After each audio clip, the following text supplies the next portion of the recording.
Ku izina ry'Imana Data na Mwana na Mutagatifu, amina. Shalom, Kristo Yesu akuzwe. Turi kuwa gatanu tariki ya 8 ukwezi kwa gatanu 2026. Turahimbaza Mutagatifu Desire. Abitwa iryo zina mbifurije umunsi mwiza. Isomo rya mbere turisanga mu gitabo cy'ibyakozwe n'intumwa umutwe wa 15 umurongo wa 22 kugeza kuri 31. Ubwo byose bamaze kubyumvikanaho, intumwa n'abakuru b'ikoraniro biyemeza kwitoramo bamwe muri bo kugira ngo babatume i Antiyokiya hamwe na Pawulo na Barinaba. Nuko hatorwa Yuda witwa Barisaba na Silasi, abantu b'imena mu bavandimwe. Urwo rwandiko babahaye rwagiraga ruti: twebwe intumwa, abakuru b'ikoraniro n'abavandimwe, turabaramutsa bavandimwe bacu b'abanyamahanga bo muri Antiyokiya no muri Siriya no muri Sisiriya. Twumvise ko bamwe muri mwe bababwiye amagambo yo kubakangaranya no kubakura umutima, kandi tutigeze tubatuma. None twahuje umugambi wo gutoranya abantu ngo tubabatumeho, bazanye na Pawulo na Barinaba, inshuti zacu dukunda, kuko bahaze amagara yabo kubera izina ry'Umwami wacu Yesu Kristo. Tubatumyeho rero Yuda na Silasi kugira ngo nabo ubwabo babasobanurire ibyo tubandikiye. Byanogeye rero Roho Mutagatifu kimwe natwe kutagira undi mutwaro tubagerekaho utari aya mabwiriza ya ngombwa. Mwirinde kurya inyama zatambiwe ibigirwamana n'amaraso n'inyama z'inyamaswa zanizwe. Mwirinde n'ubukozi bw'ibibi. Nimureka gukora ibyo, muzaba mugenjeje neza, nimugire amahoro. Nuko abo batumwe bamanuka berekeza i Antiyokiya. Bahageze bakoranyiriza hamwe ikoraniro ryabo, babashyikiriza urwandiko. Ngo bamare kurusoma, abantu bose bashimishwa n'ubwo butumwa bwo kubakomeza. Iryo ni ijambo ry'Imana. Bavandimwe, burya kugira abakuyobora bakakubwira inzira ugomba kunyuramo ni amahirwe, ariko tujye dusabira abayobozi bacu, kuko kuyobora abantu nicyo kintu nabonye gikomeye. Umuntu uyoborwa hari igihe yigira akaga, akigira umuntu uzi byose, akigira ndakorwaho, akigira na juwa, akigira umuntu utabwirwa. Kuyobora abantu ntabwo byoroshye, akigira umunyabwenge urengeje urugero, ariko burya nta rutugu rukura ngo rusumbe ijosi. Na Yezu yashinze Petero kiliziya ye. Ubu ngubu arimo arafata ibyemezo by'abayobozi. Hari abantu bishyira mu mwanya w'abayobozi, bakiha kuvuga mu mwanya w'abayobozi, bakiha gutekereza mu mwanya w'abayobozi nk'aho bapfuye. Tujye twubaha buri muntu wese n'inshingano Imana yamuhaye. Intumwa zanditse urwandiko, umuntu yageranya na za nzandiko abepiskopi bajya batwandikira, batanga amabwiriza bati nta wundi mutwaro dushaka kubagerekaho. Mwebwe mwahawe Roho Mutagatifu kimwe natwe, muri abavandimwe, dusangiye ukwemera. Bavandimwe, burya gusangira ukwemera ni ikintu gikomeye cyane. Gusangira amizero y'Umwami wacu Yesu Kristo. Nta munyegereki, nta muyahudi, nta munyagarati, nta munyarwanda, nta murundi, nta mukongomani, nta muzungu, nta munyamerika. Twese turi abana b'Imana, twese tuzi indimwe, ariko ikibazo ntabwo tubizi.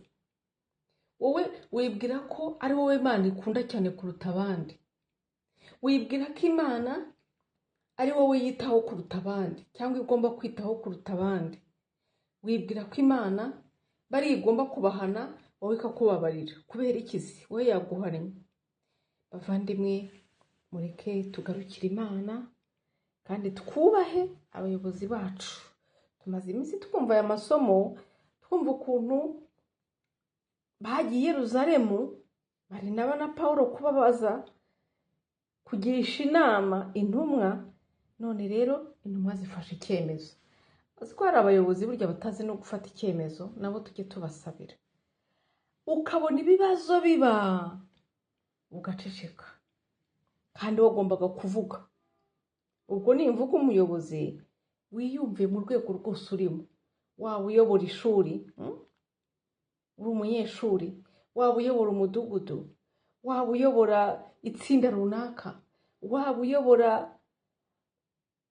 akagari cyangwa umurenge, uri umuyobozi. Umuyobozi arangwa no gufata ibyemezo, kandi akenshi ibyemezo abayobozi bafata ni ibyemezo bidashimisha ababifatirwa, kuko abantu hari igihe bashaka kubaho no kuregeza muri byose. Umuyobozi rero ni wa muntu ucyamura intama atazikomerekeje, ariko nanone iyo bibaye ngombwa kugira ngo azikize arazikomeretsa. Nyagasani aturindire abayobozi, abaha amahoro, baba abayobozi b'igihugu, baba abayobozi ba kiliziya cyangwa b'amatorero. Buri muntu wese uyobora tumusabire, kuko ntabwo ari ikintu cyoroshye kuyobora abantu, ntabwo byoroshye. Ariko Roho Mutagatifu niwe utanga ubwenge, abubasenderezemo. Cyane cyane muri ibi bihe turimo, hari ibintu byinshi bishobora kutatanya intama. Nyagasani abe hafi abayobozi bacu kugira ngo batuyoborane ubushishozi, kandi ntibazigere baba ibirura. Turazirikana Zaburi ya 56. Naho Ivanjili ntagatifu turayisanga kwa Yohani umutwe wa 15 umurongo wa 12 kugeza ku 17. Ngiri tegeko mbahaye, nimujye mukundana nk'uko nanjye nabakunze. Nta wagira urukundo ruruta urw'umuntu hari amagara ye kubera inshuti ze. Muba muri inshuti zanjye igihe mukora icyo mbategetse.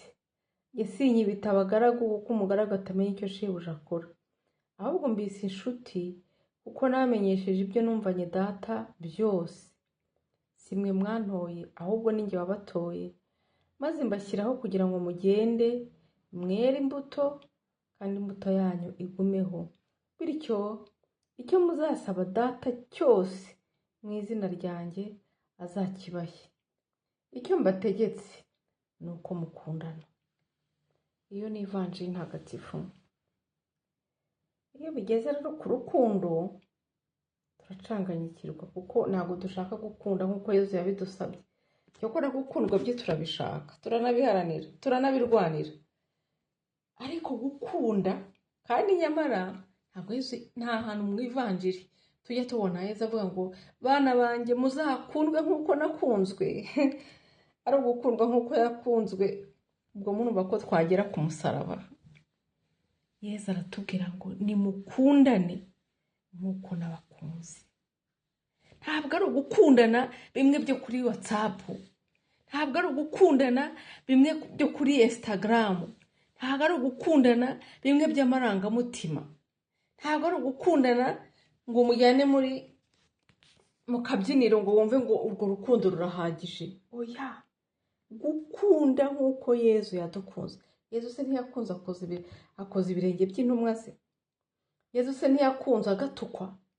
Yesu se yakunze akiturwa inabi? Yesu se ntiyakunze akagaburira imbaga yarangiza ikamucira urubanza rwo gupfa, imbaga igahitamo ko barekura Barabasi? Imbaga igahitamo ko Yesu apfa? Bavandimwe, mureke natwe dukunde Yesu bitari urw'urumamo. Kandi kumukunda ni ukwakira ineza ye, kumukunda ni ugukora nka we, kumukunda ni ugukunda ba bandi bose badukikije, yewe na ba bandi batadukunda. Bavandimwe, itegeko rya Yesu ni uko dukunda, tudashyizeho amananiza, tudashyizeho kondisiyo, tudashyizeho iminsi, tudashyizeho ikintu na kimwe. Yesu ati sinyibita abagaragu, kuko umugaragu ntamenye icyo shebuja avuze, ntamenye icyo shebuja akora.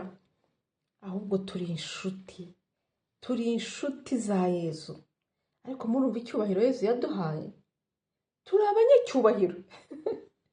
Hari igihe abantu bajya barwanira ibyubahiro batazi ko babifite, ugasanga uri gutera amane, ujya gucura imigambi mibi, ngo urashaka icyubahiro, ngo bajye bakwita nyakubahwa, kandi Yezu yarangije kubikugira. None se ubu niba Yezu ari umwami w'isi n'ijuru, akaba akubwira ati ntukiri umugaragu wabaye inshuti yanjye, ubwo urumva utari umunyacyubahiro? Kandi rero icyubahiro Yezu aduha ni icyubahiro cy'ubuzima bwose, ntabwo ari nka cya kindi cy'iyi si baguha ejo bakuvana ku mwanya wari ufite nyakubahwa mukajyana, ikaba iragiye, ikaba iratakaye. Twe turi ba nyakubahwa igihe cyose, kuko turi abana b'Imana. Bavandimwe, twarahiriwe, twatowe na Nyagasani, adutora turi abanyabyaha, adusaba kugira ngo duhinduke kandi twere imbuto, kugira ngo bamenye urukundo rwa Data, maze nidusa nawe ngo icyo dushaka cyose tuzagihabwa. Yezu ati icyo mbategetse ni uko mukundana. Iri jambo rero ararikubwira ati mwana wanjye, ibyo urimo byose, icyo ngutegetse ni ugukunda. Waba ubabaye, kunda. Waba wishimye, kunda. Waba wakennye, kunda. Waba urwaye, kunda. Waba uri mu mahanga, kunda. Waba uri kure y'abawe, kunda. Waba uri mu bibazo by'urudaca, kunda. Icyo ngutegetse ni urukundo. Nyagasani arudusendereze, kandi muvandimwe, gukundana bitanga kubaho.